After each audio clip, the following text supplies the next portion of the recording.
నేను యాక్చువల్గా RCB team analysis చేసి జాకబ్ డుఫ్రీ గురించి ఎలివేట్ చేసి చెప్తే క్రికెట్ నాలెడ్జ్ లేనోళ్ళు పిల్ల నిబ్బాగాళ్ళు ఏమన్నారంటే కింద కామెంట్ సెక్షన్లో చాలా వరస్ట్గా కామెంట్ చేశారు.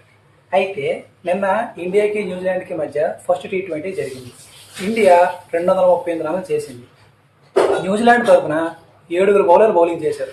7లో 6 కూడా 10, 20, 15, 12 రన్లు ఇచ్చారు ఓవర్కి. కానీ ఒకే ఒకడు 6.75 ఎకానమీతో బౌలింగ్ చేశాడు. ఎవరు? జాకబ్ డుఫ్రీ. జాకబ్ డుఫ్రీని ఎవరు కొన్నారు? IPLలో ఆర్సీబీ కొన్నది. ఎంత కొన్నది? 2 కోట్ల బేస్ ప్రైస్కి కొనింది. నేనేమని చెప్పాను? ఒరే బాబు, జాకబ్ డుఫ్రీ మంచి బౌలరు, 3 ఫార్మాట్ బౌలరు, ప్రెజెంట్ ఫామ్లో ఉన్న బౌలరు, చాలా చవకగా కొనేసింది, మంచి ప్లేయర్ని తక్కువ ధరకు కొనేసిందిరా.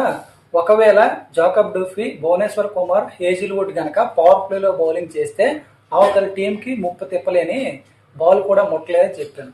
వీళ్ళేమో ఓ అని కామెంట్లు పెట్టారు. ఇప్పుడు చూడండి, ఇండియా పిచ్చుల్లో ఇండియా 238 రన్లు కొట్టింది. మిగతా బౌలర్లందరూ తేలిపోయారు. కానీ ఆ ఒక్కడు మాత్రం 6 ఎకానమీతో బౌలింగ్ చేశాడు, 2 వికెట్లు తీశాడు. సో ఇప్పుడైనా అర్థమయ్యండి జాకబ్ డుఫ్రీ ఎంత డేంజరస్ బౌలర్. మీకు అర్థం కాదురా పిల్ల నిబ్బాగాళ్ళు, క్రికెట్ నాలెడ్జ్ లేనోళ్ళు. ఇలాంటి వాళ్ళ గురించి మనం పెద్ద పట్టించుకోవాల్సిన అవసరం లేదు. ఆర్సీబీ ఫ్యాన్స్ మీరు పండగ చేసుకోండి. మంచి బౌలర్ కొని 2 కోట్లు